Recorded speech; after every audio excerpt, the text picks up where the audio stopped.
Shulchan Aruch Orach Chaim, Siman He 5, which is Kavanat HaBerachot, intent of blessings while saying a blessing. Ubo Seif Echad, one Seif it has. Yechaven Bebrachot, we should have in mind and have intent, proper kavanah when we're reciting berachot, blessings. Perush Hamilot, the meaning of the words. Meaning that's the minimum to do. Of course, you can have kavanah all the way with the sidur of the Rashash and from the Arizal. But the minimum is you should know the meaning of the words. And that will inspire you to have a feeling of closeness to Hashem because you're saying how He's Tov Hashem Lakol and things like that. He's good to everybody, and you'll understand. Of course, Berachot and even every part of the prayer, the Tehillim. Kesheyazkir Hashem, when you mention the name of Hashem, Yechaven Perush Kiriato Be'adnut.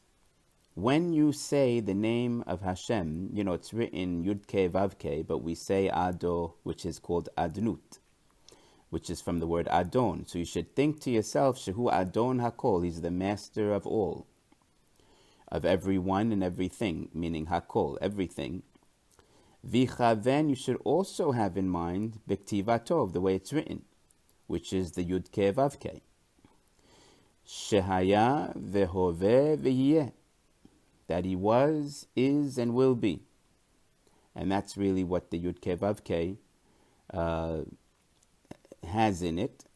It's built on that word, on those words, that He's timeless. Not that He's in every time. He's not in past, present, and future. It's not that He's in all them at the same time. It's that He's outside that box. He's outside of time. He created time.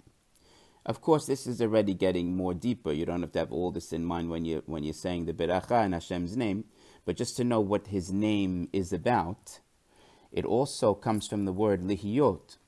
We're saying is and was and will be. It's all from the verb to be, which is lihiyot. Yud-Ke Vav-Ke is from the word existence or being, which means He is existence. We have existence because we exist.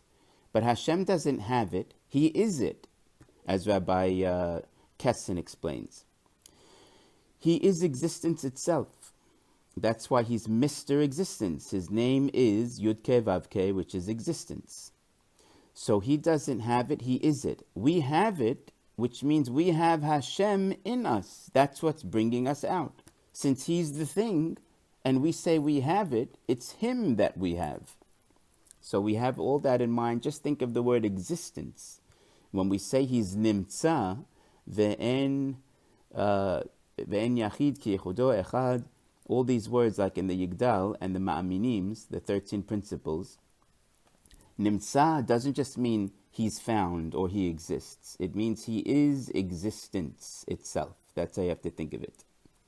And it says, Ubehazkiro, when you mention the name Elokim, because we have that a lot in our prayers, Yechaven, you should have in mind, Shehu Takif Bal HaYecholet Ubal HaKochot Kulam, which means He's strong, and He's omnipotent, which means He's all-powerful, and He's the master of all the powers. And this is, again, to have in mind. Now, there's many more things to have in mind. This is just the minimum. There's nikudot under all the Yud-Ke Vav-Kes of the Amidah. Baruch Atah Hashem, Chanun HaMarbe L'Sloach. You have little nikudot under each one of the Yud-Ke Vav-Kes, which have to do with the Sefirot. It's good to notice it. If you have a Sidur like that, it's good to notice it, and eventually you'll learn what they mean. And this is, again, all part of the Sidur HaRashash, Rav Sharabi, that he elaborated on the Kavanot of the Arizal, and it is good to know it. Whether you do it or not is another thing, but it's good at least to know what it means. Anyone can learn what it means. Doesn't mean you have to sit and do it while you're praying. But step by step, a person should learn, and it will bring much beracha. And just to know, why do we say Adnut, Ado, and we don't say Yud-Ke Vav-Ke? Ye and Ho. We don't say that word of Hashem because that's Hashem's Shem HaMeforash, the special and holy name of Hashem, where we need to have the Bet Mikdash here in order to say it. And they say, whoever says Hashem's name like that, Ein lo chelek lalam haba. So we have to be careful not to say it. And even if you say, like we have to say, Yod K Vav K, you can't even say hey in that and go Yod and then say hey like that. Or you could say, like you see in Sidurim, it says Ot Yod ve'ot Hey ve'ot Vav ve'ot Hey. You can say the hey as long as you interrupt it with the word Ot, which is the letter, because it's also the name of the king, so you can't even say that. You can't even spell it out in that way. When Mashiach comes and we build the Bet HaMikdash, and we're going to have the Kohen Gadol saying the Shema Meforash on Kippur, then maybe our prayers will start to change and we will start to use Hashem's name as it is, where it says, Vayom Ahu Yeh Hashem Echad U'Shmo Echad. His name, him and his name will be one. He will be one, as it says in Masechet Pesachim, and this from Zechariah. He's one already. What do you mean he will be one? But it means we don't see him as one. We think there's good and bad, and he's doing both. So it looks like there's two things God's doing, so to speak. So it means he's only one doing one thing. He's only doing good. In the next world, we'll see that everything we thought was bad was really good.